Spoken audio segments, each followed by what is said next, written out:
Okay, good morning, good afternoon, or good evening, depending on where you are watching or listening to this recording today. My name is Mariana Dehesa, and I'm a project manager here at the Institute for Climate Economics, I4CE, and I'm sitting next to Adrien Hainaut, who is going to do the core presentation today. Hello, thank you for joining us today. I'm Adrien Hainaut. I work at the Finance, Investment and Climate Research Program at I4CE. As some of you may realize today, the recording you're listening to doesn't actually correspond to what the presentation we did last. Doesn't actually correspond to n'importe quoi. En fait, tu découvres la merveille du pré-enregistrement. Ouais. Tu n'es jamais satisfait de toi. Il faut, non, c'est horrible. Quand tu es en live, tu n'as pas le choix. Ouais, mais quand tu n'es pas en live, tu as tellement de... Ouais, non, mais c'est... de recommencer chaque fois. Je crois qu'on peut juste relancer le... Alors, attends, il faut arrêter l'enregistrement quand même. Good morning, good afternoon, or good evening, depending on where you're listening or watching this recording from. My name is Mariana Dehesa, and I am a project manager here at I4CE, the Institute for Climate Economics, and I'm sitting next to Adrien Hainaut, who is going to do the presentation today. Hello, thank you for joining us today. My name is Adrien Hainaut. I work in the Finance, Investment and Climate Research Program at I4CE. Thank you, Adrien. So just a little detail, as some of you realize, this is a new recording, as the webinar that we presented last Tuesday, the 29th of March, we had some technical problems and the recording wasn't good enough, so we decided to do a new recording so you can listen a lot better to the questions and to the exchange that we're going to have. So thanks a lot for everybody who participated in the webinar last Tuesday. And we're going to, of course, go through all the questions that were asked at that moment. So just a brief look at the webinar's agenda.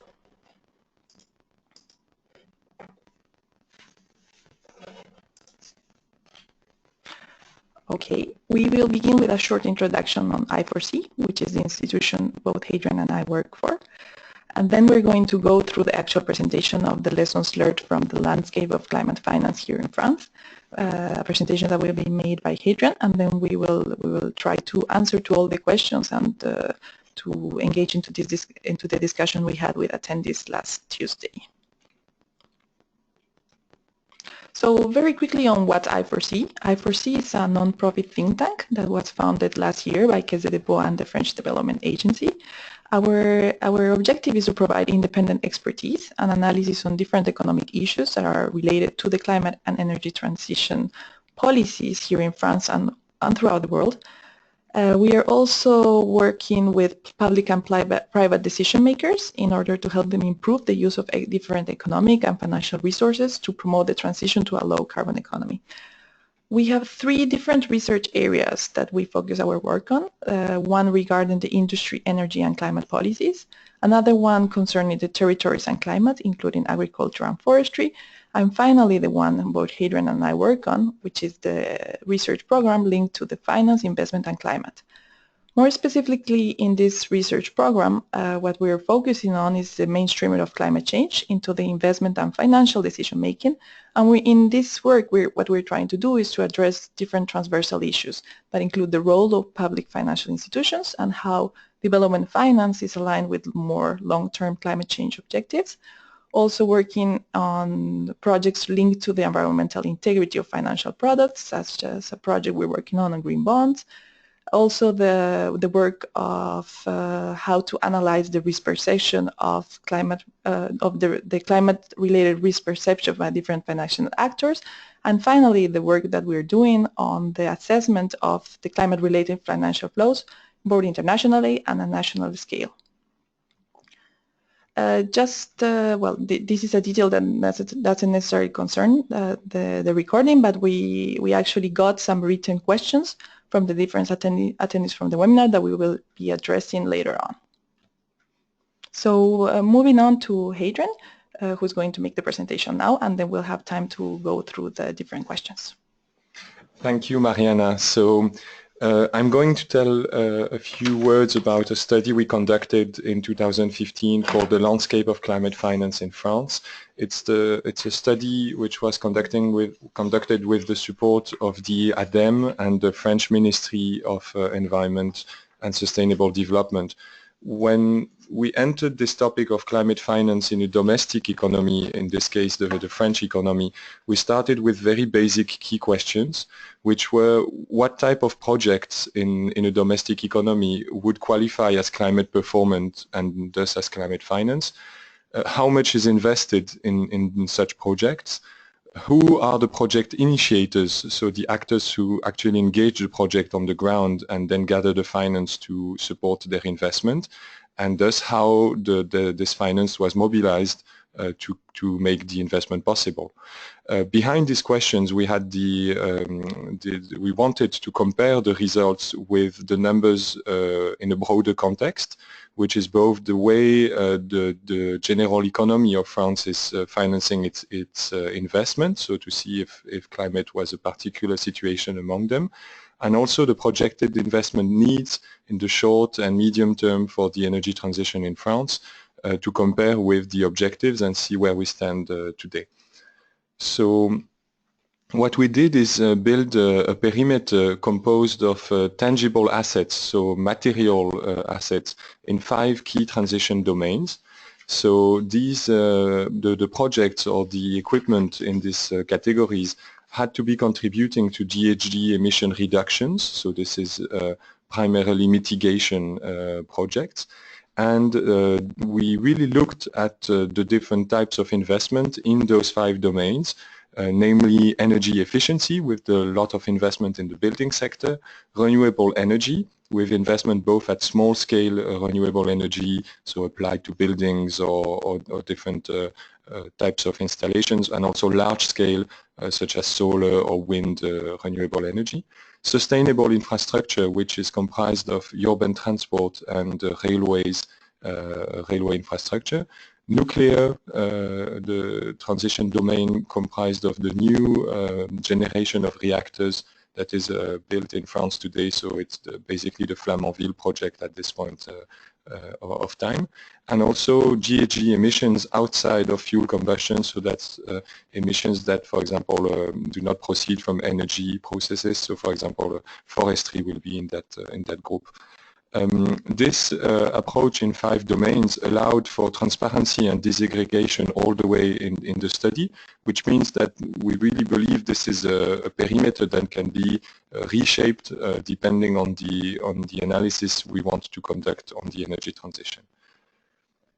Once we look at these 5 domains and we select projects in these 5 domains, we are faced with the difficulty or the challenge of defining a climate share of total investment cost. That is, in some projects, and following what we believed was the most relevant approach, in some projects only a small share or only an incremental share of the total project cost will be related to climate. So, for example, we believe that in new buildings, it's only an additional part of the project capital costs that is going to be related to climate performance.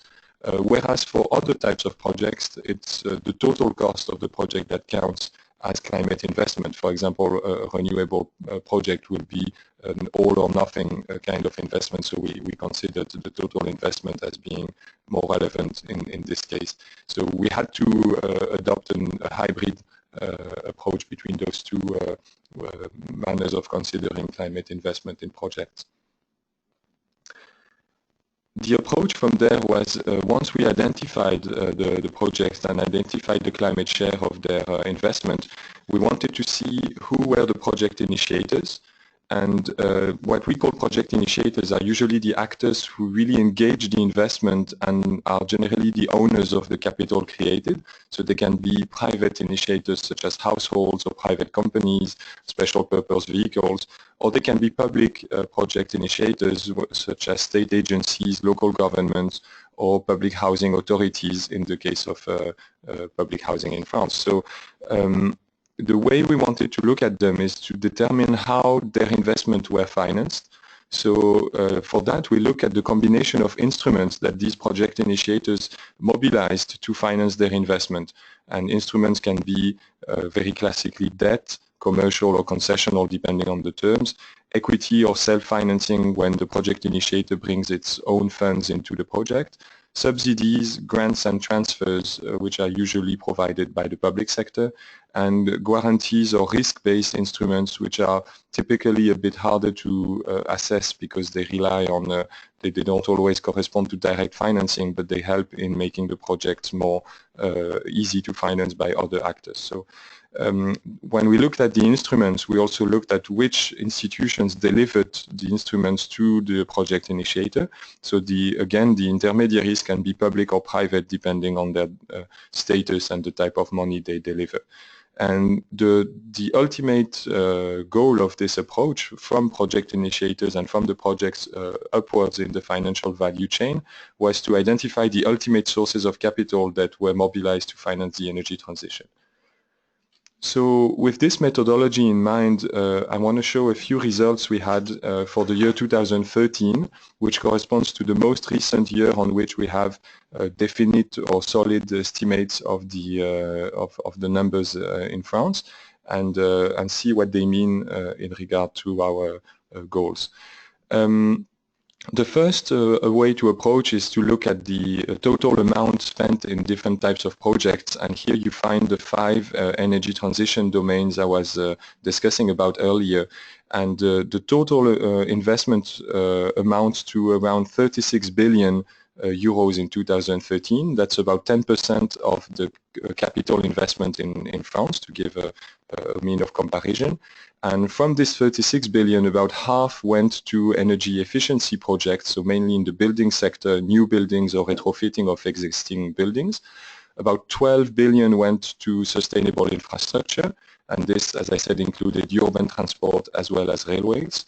And around 5 billion went to renewable energy projects, small-scale or large-scale renewable energy projects. Nuclear amounted for about 1 billion, and GHG emission reductions was a very small share of the total. We now have these numbers not only for 2013, but also from a few years back from 2011, and we have estimates for 2014, which allows us to see what trends are going on in the country in terms of climate investment. We believe that there's been an increase of about 5 to 6 billion between 2011 and 2013. That was mainly driven by increases of spending in new buildings or climate performant new buildings, and also transport infrastructure, which is at a very high point in 2013-14 due to the different schedules of the projects going on today. Whereas there was a decrease in investment in renewable energy and a few other sectors such as agriculture. So the two were compensated in the general increase we saw of 5 to 6 billion. For those who remember the study we published in 2014, which was the first edition of the climate landscape in France, the number we presented at the time was about 22 billion euros invested in climate in 2011. So from the 22 of that year to the 36 of 2013, the most recent year, there is actually a movement comprised of both methodological evolutions and changes, which is represented on the left of this graph, and actual changes in investment represented on the right. So it's a movement that helps understand the difference between the two editions of our study. Having talked a little bit about climate investment, we now move to how this investment was financed, and this is where we really look at our approach in tiers of project initiators and developers, instruments, and then intermediaries up to the ultimate sources of capital. So on this graph, which goes really left to right, the money comes from the left basically, and the projects figure at the right side in the different sectors. And what we can see is that project developers or project initiators are very specific to different sectors, with, for example, public project developers being really investing in transport and to a lesser degree in the building sector, whereas private project developers, mainly households and private companies, mostly oriented towards building and also I would say, industrial sectors of centralized energy production, industry, and agriculture. What we also see is that the combination of financing instruments is very different from between public and private project developers. We'll develop that a bit later, but the main idea here is to see the combination of instruments, which, as I said, was composed of grants, subsidies, and transfers corresponding mainly to the public intervention. Concessional debt is typically emitted or distributed at better terms than market debt, market rate or commercial debt. And then the final group of instruments is represented by equity or capital investment or self-financing in the case of households investing in their own line of projects. From there, the sources we represented on this graph, which are a bit simplified compared to what you can find if you read the full report, but here what we wanted to show is the three main groups supporting climate investment in France, which are the public domain in the broader sense of public administration and also public financial institutions in the country. Commercial debt is mainly provided by commercial banks or financial markets in this case, and also the different forms of equity or self-financing come from the revenues and savings of households and companies.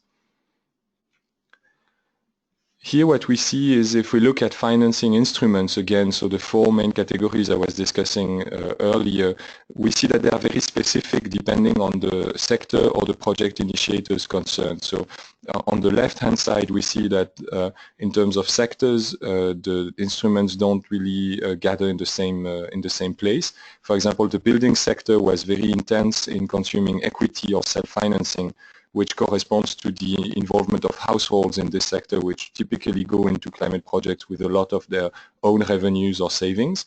Whereas, for example, transfers or grants and subsidies were more largely concentrated in the transport sector, with the share of transport infrastructure being very intensive of that mode of financing. And the same picture appears if you look at project initiators. So it's another way of looking at the same phenomenon, which is, as I said, households being, for example, very intensive in equity and self-financing, or local governments and public structures being very reliant on subsidies for their mode of financing.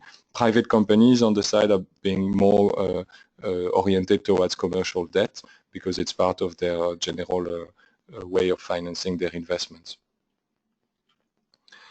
We wanted to make a link between this study and the broader exercises recording climate finance at the global level.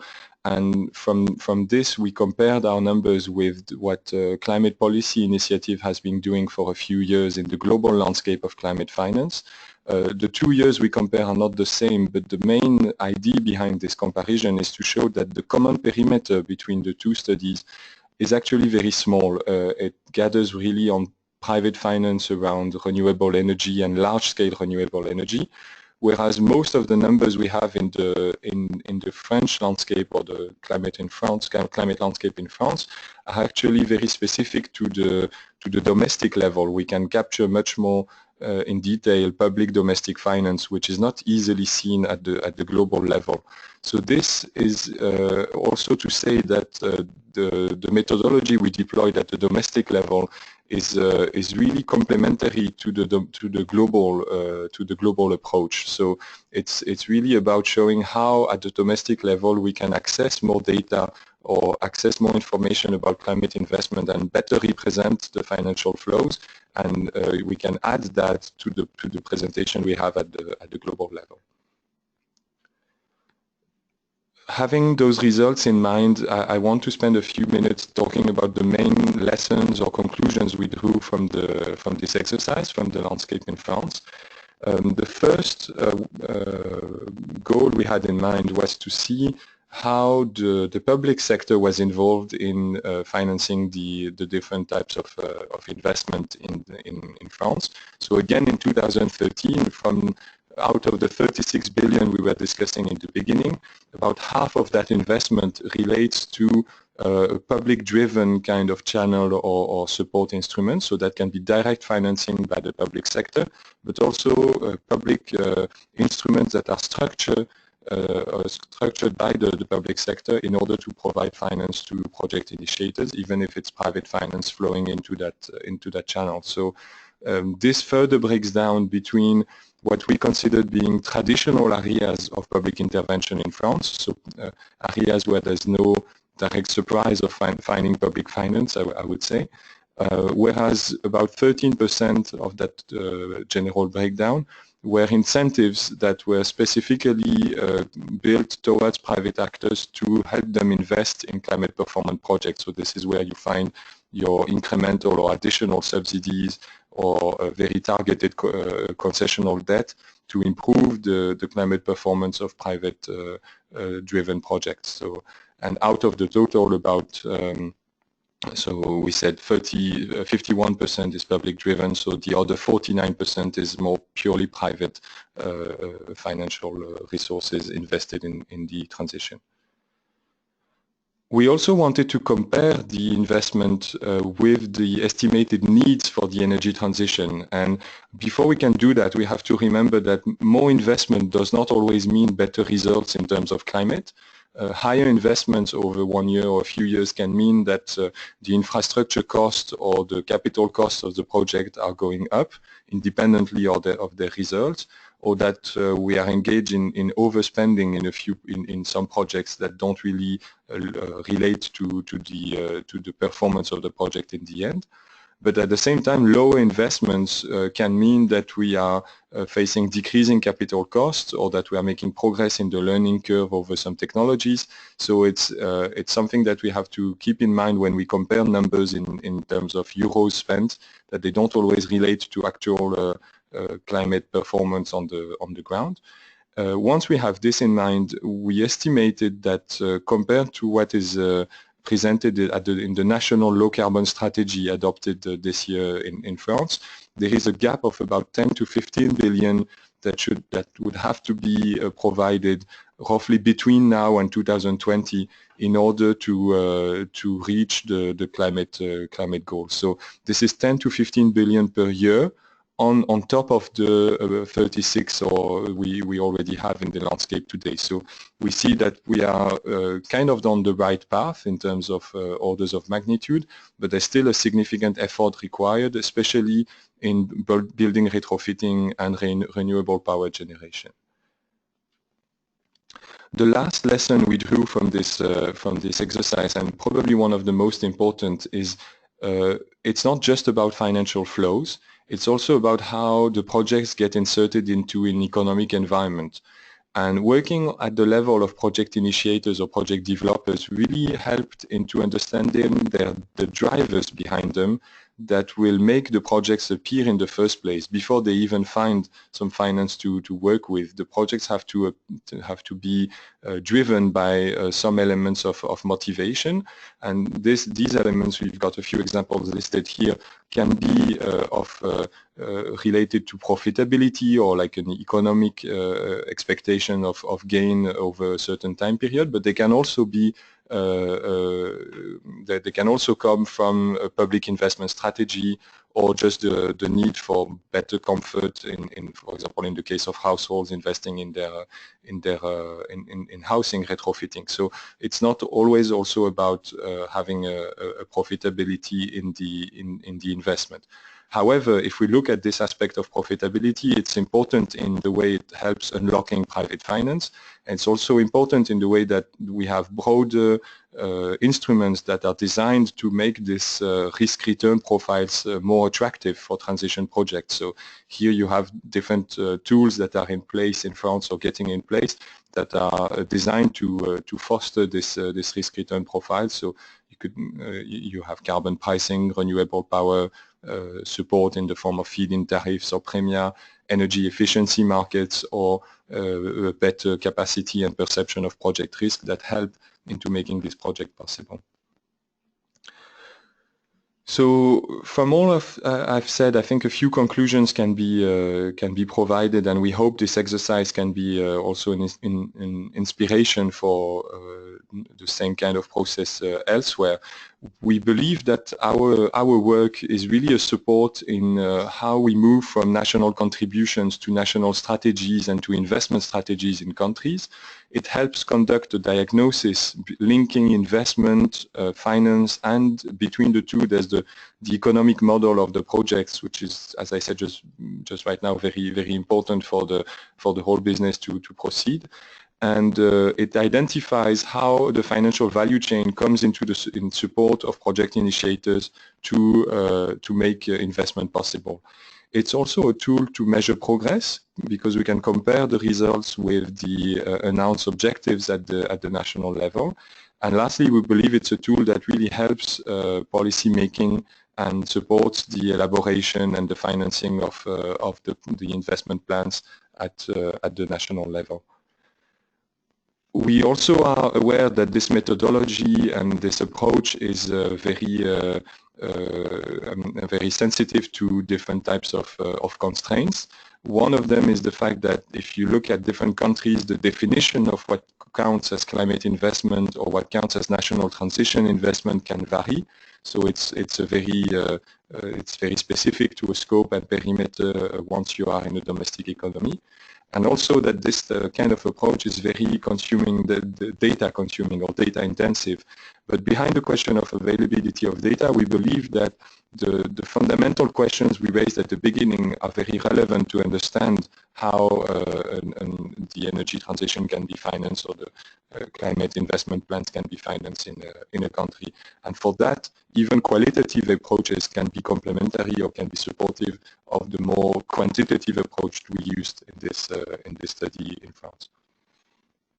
Just a few words about the next steps for us in this work. We are, of course, working to improve and keep the landscape accurate over the latest years available. So we're working this year on providing definite numbers for 2014 and estimates on 2015. We also hope to continue contextualizing these results in broader context, because as we said, it's not just about financial flows, it's also about how they relate to a broader context. So we want to extend our coverage to a more systemic approach of the energy system in France, rather than just focus on climate investments, to have a better understanding of how these investments relate to the general sectors. And also, we hope to expand this methodology that was built at the domestic level to include some kind of accounting for international finance, especially incoming international finance. And we are working today with the French Agency for Development on expanding this methodology with a pilot project in Colombia that is about to start this year.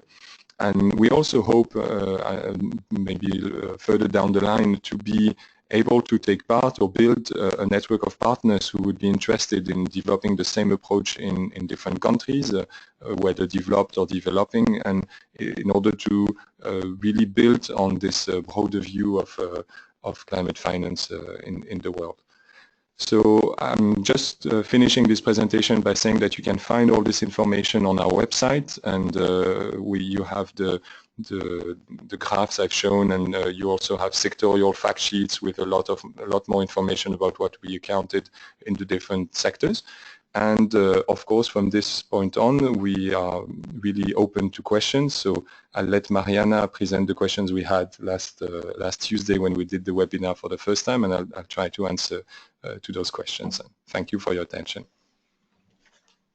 Thank you for this very clear presentation, Hadrian. So as Hadrian said, we had a number of questions, and we want to take the opportunity to thank all the people that attended the webinar. We have more than 20 questions that we'll try to address in the remaining time. These regard both the methodology as well as the type of interpretations and the type of applications that we could do to this type of exercise. So the first question came from Samuel Bice. He's wondering, and you gave some details, but you could elaborate, Hadrian, on how this methodology is different to what CPI used in their previous studies. And he mentions that if he remembers well, first version of our landscape was more based on what CPI did. Okay, it's still very much the same spirit, but with developments that were allowed by the fact that we work at the domestic level. So if you look at the categories of instruments or even the general presentation of financial flows, it's very consistent with what CPI has been developing at the global level in the global landscape of climate finance. But we added more focus on the notion of project initiators, and we also could access more data on public finance and domestic public finance, which was not available at the global level. So this is where we believe our work has been building on top of the existing methodology. Another question from Samuel. What type of difficulties did you encounter when gathering data for this project-oriented approach? Did you gather solid data or did you have to make a number of assumptions? I would say it's very dependent on the sector you are considering in the study. Some sectors are, at least in France, very well documented by studies that really focus on climate investment. I would say, for example, the building sector, or even to some extent the transport sector is quite well documented. Whereas other sectors are more challenging, such as agriculture or industry, where we have to rely on data that is more estimative. And also, in this kind of sector, we work from public funded projects and try to see what was the private co-financing of that. But we are not particularly sensitive to fully privately funded projects because they are usually less well reported than public funded projects. One question regarding methodology. What's the territorial level of disaggregation of information? Were you taking into account local projects or only national projects? This question came from Milena Bernal. We try to look at, I mean, what we have is a national picture with projects from all over the country, whether they were funded by by national or local level institutions. But we don't have a clear disaggregation of where the projects took place, for example, between regions in France. So it's more of a national picture in which we are able to represent also what's going on at the local level. Great. Another question coming from Sandra Luna from the financing group of Latin America. Could you clarify what public interventions did you include in the analysis? Could you also explain how did you estimate the incremental cost? Okay, so about public intervention, it's mainly direct financing of projects. It's also the structuring of instruments in which private finance can support projects under a public scheme. So for example, we have concessional debt that is being provided by banks, but in which interest is bona fide or taken by the public sector. So this kind of intervention is also taken into account. And about what was the second part of the question? How did you estimate the incremental cost? The incremental cost. It's what we reasoned in the case of projects where we believe that climate performance is only related to some share of the total investment. We compare those projects with likely baselines where the climate performance wouldn't have been attained, and we deduce the cost from that difference with the baseline. So for example, in new buildings, which is very significant, the baseline would be what the building would have been a few years ago before new thermal regulations in France. Another question from Sandra concerning methodology. Did you use in any way the Rio markers? I would say that as we look at domestic finance mainly, we were not oriented towards methodologies that are more relating to international financial flows. So Rio markers in this context do not completely apply, especially in the notion of the intention of the project, which is not very clear in our case as we talk about the domestic level. However, we take the same general definition of, for example, climate mitigation as projects that enable the reduction of GHG emissions. So I believe we still fall back on the same broad categories to define what is climate relevant in France. One question regarding methodology as well from Graham Wheely. What is sustainable infrastructure other than railways in your analysis? There's mainly urban transport that counts as the other big part of that 12 billion I was presenting in the beginning. And there's also, but with a much smaller share, investment in waterways and investment in maritime infrastructure, so ports and different terminals of such. Another question regarding methodology. How did you consider agriculture and forestry? How do you define these climate-specific projects and spending on these sectors? These questions come from Angela Falconer from CPI. In the agriculture sector, we really looked at projects related to energy. So they correspond, for example, to energy efficiency in farming installations or to the use of renewable energy at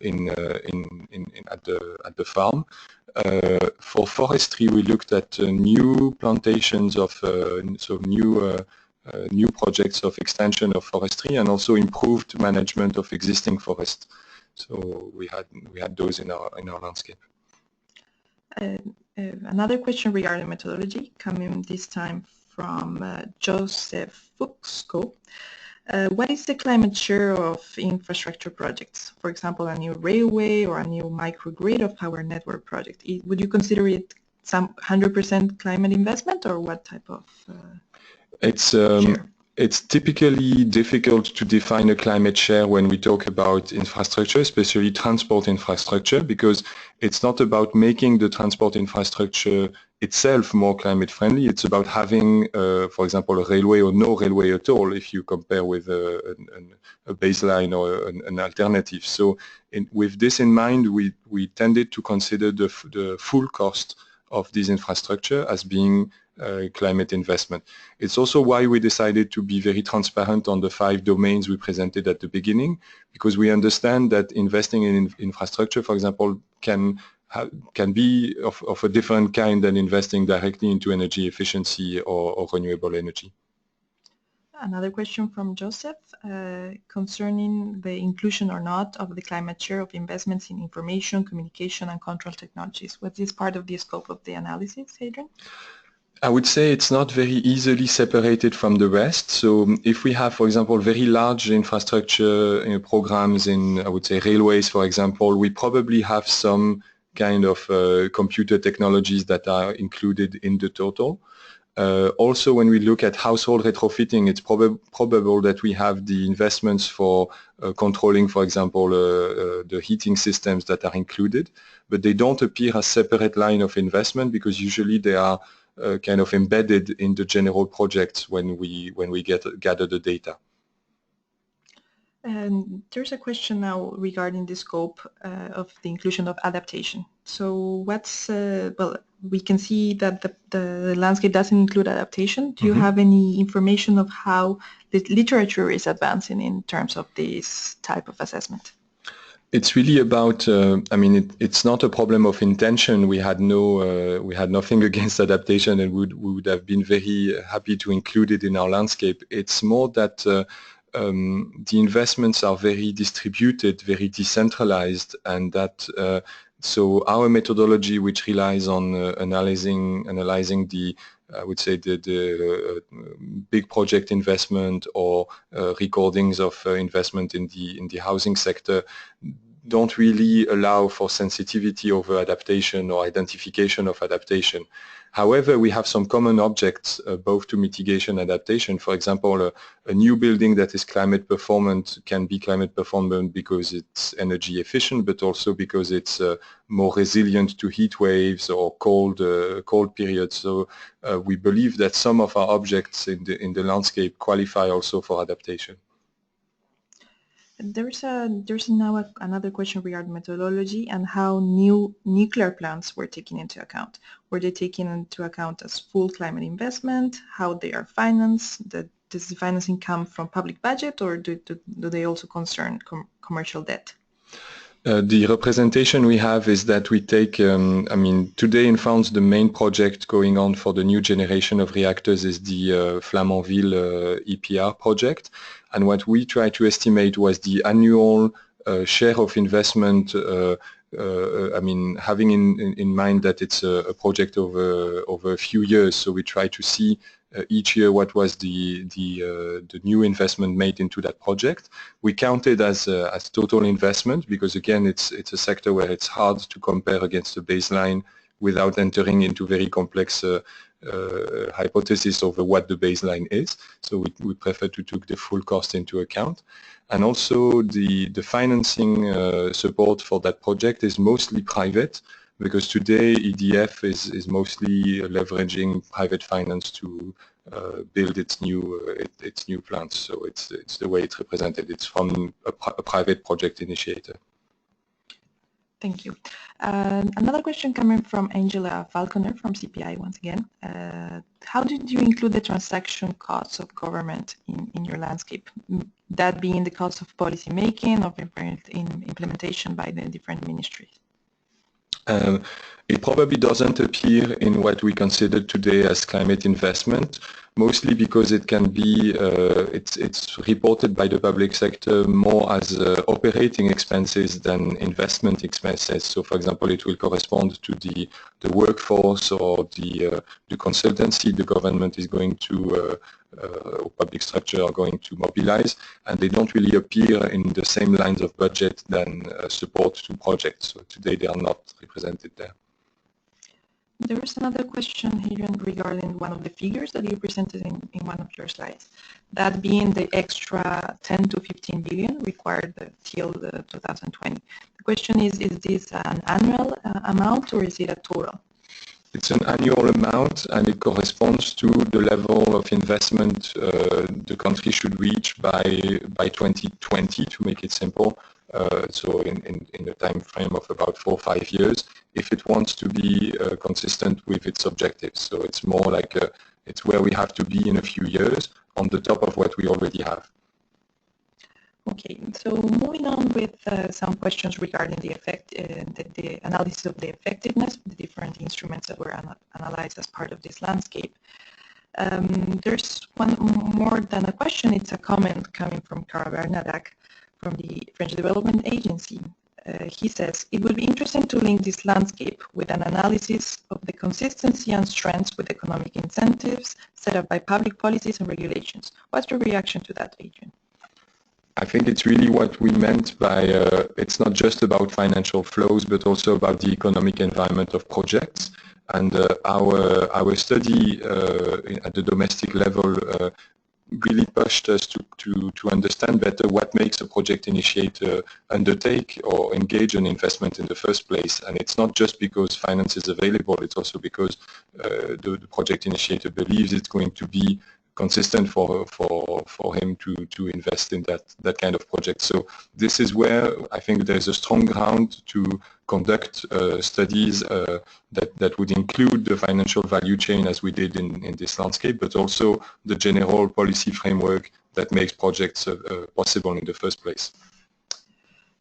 Questions keep coming regarding this effectiveness. So another question from Graham Whale, is there an analysis on the effectiveness of investment, being the link between the CO2 or the emissions that were saved by each of the investments and the amounts that were invested? It's a tricky question because it adds one more layer of analysis, which is what was the situation before you invested in one sector, because we know that the same kind of equipment can deliver more or less reductions of GHG depending on what was the situation before, what was the equipment it replaces. And this kind of information is typically very hard to get. However, we are working with some similar studies at the domestic level. So we know that the ADEME, for example, is conducting a study on the impact of investment, both in terms of climate, but also in terms of economic impact, like jobs created or the activity in the local economy created by climate investment. And we hope that our numbers and their numbers can be can relate so that these results can be used as well. The study I'm talking about is in French right now. I don't know if they have an English version available. Building on that same type of question, a question coming from Samuel Baez, was it possible for you to make any conclusions regarding which instruments are more efficient to implement by public authorities in order to direct and increase investment flows towards low carbon activities? That also is a hard question when we look at financial flows in general. What we have in mind is that the combination of instruments is really key, because a project initiator will usually try to finance its project with different types of instruments, and we also notice some kind of interesting comparison between the motivation of the project initiator and the types of instrument it will mobilize. This is where I presented the specificity of instruments to project initiators. So this is where we can start to put the global, the general idea of if an instrument is optimal or not. But it's not in itself an evaluation of the different instruments, because that would require much more deeper analysis of each instrument compared to others, and this is out of reach today compared to the work we did in the landscape. Thank you, Hadrian. Now there are questions coming from Santiago Aparicio. His first question is, how is this study linked to the work of the French government, and are they willing to use it as a decision-making tool? And if we have defined inside I4CE an outreach strategy for the use and adoption of the findings by key stakeholders. It's regarding government. They are more than willing to use the data. They are already doing it because as we said, we work with the support of the French Ministry of Environment, and since last year, with the adoption of the law on energy transition, there's a requirement from the government to communicate each year to the Parliament a report on how the energy transition is financed. So this report should include an account of public finance and also estimates of private finance. And we really believe our work today is helping in providing these numbers, or at least is providing the methodological grounds to express what these numbers would mean.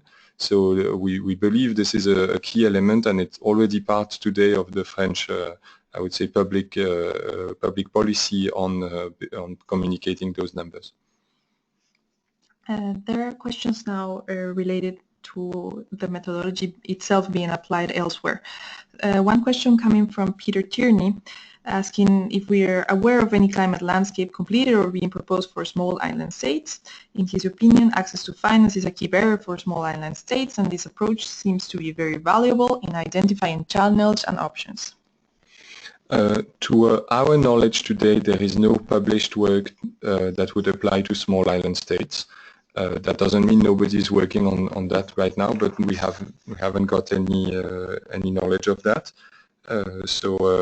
But it's definitely something that could be deployed even at the smaller scale of countries to have a better view of how they can mobilize finance. A very similar question coming from Maria Bernadette Sarmiento. The methodology used in the study, has it been applied to developing countries, and which main adaptations do you think should be made? There are some examples of this methodology being deployed in developing countries. I can think of what Climate Policy Initiative has been presenting in Indonesia, with a review of how international financial flows were supporting projects in the domestic economy. So this is typically underway. And part of what we try to do with this methodology is to reinforce the domestic component of such analysis, because it's not just about international financial flows, it's also about how the domestic economy can be mobilized to support some lines of investment as well. So we really think our methodology can be contributing to that. Another question coming from Santiago Aparicio, and how this landscape study, does it relate to other projects that exist elsewhere, such as the climate finance MRV system that is being led by UNEP, UNDP, the WRI in a number of countries. Do you feel that the landscape exercise is a first step of the construction of this type of MRV system? Well, again, we believe it can be an interesting step once you look at the domestic side of things, because most methodologies at the global level, they focus on interrogating the providers of finance, rather than looking directly at the level of projects. And we believe that in the domestic economy, it's easier to look at the different types of projects and start from there, so that we have a more comprehensive view of the finance provided, both by public and private actors. So this is one of the lessons we learned from the climate landscape in France, and we really believe it can be of interest for designing a better or more reliable global MRV system. Thank you, Hadrian. So we are running out of time, but I would like to conclude with two questions that are very much linked. One coming from Juana Camacho from the planning direction in Colombia. How can local policymakers, finance authorities, and the government use this information to improve policy making regarding mitigation and adaptation? Well, I think it's really about providing a picture of where we stand now, and it's already a very useful tool to know where the finance is coming at one given time. And then the next step is relating that to where we want the country to be in a few years. So as I said, in France, for example, in 2020, see what kind of financial flows would be needed to be consistent with the objectives, climate objectives.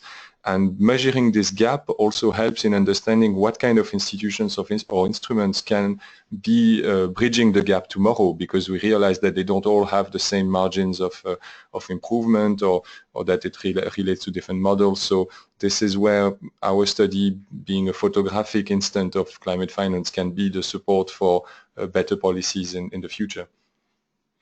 Great. And one final question that I think wraps up the type of analysis that we did in terms of not only assessing the flows, but also knowing and understanding the drivers, comes from Sylvie Cosiel. Sylvie asked, knowing what drives the investment in low carbon options is an essential question for policymakers. It would enable them to improve the engagement of as much actors as possible. How did you find out the drivers? Have you made opinion polls? And what type of analysis have you done? It would be interesting to know which initiations are driven by which drivers. It's a very interesting question, and it's I would say it's a new subject, a new topic that we saw arriving with this study, that the notion of motivation or driver is actually very important. We haven't conducted polls ourselves, but there are some studies which do. For example, the ADEME has been asking households about if they did any investment in their housing retrofitting over the last few years, and if they did, they asked them why. And the replies are actually very interesting. They can be about improving comfort, or expecting energy savings, or just because there was a public instrument to finance some investment as well. So this mix of drivers is key, and we believe it should be taken more into account. We believe we have the opportunity to do that in the next steps of our study. So before Mariana wraps up, I really want to thank everyone for the questions myself, because they are very insightful and challenging for the study, and it's a really a great moment and quality experience to have this kind of feedback. So thank you very much.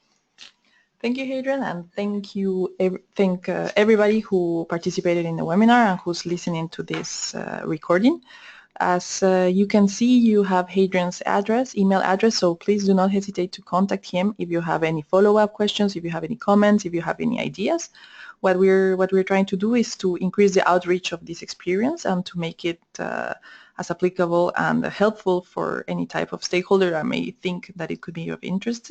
So once again, our apologies for the technical mistakes we had last Tuesday. It was our first experience in doing a webinar here at I4CE, and mistakes happen. So we hope very much to hear back from you, and have a nice rest of the day. Thank you very much. Bye-bye.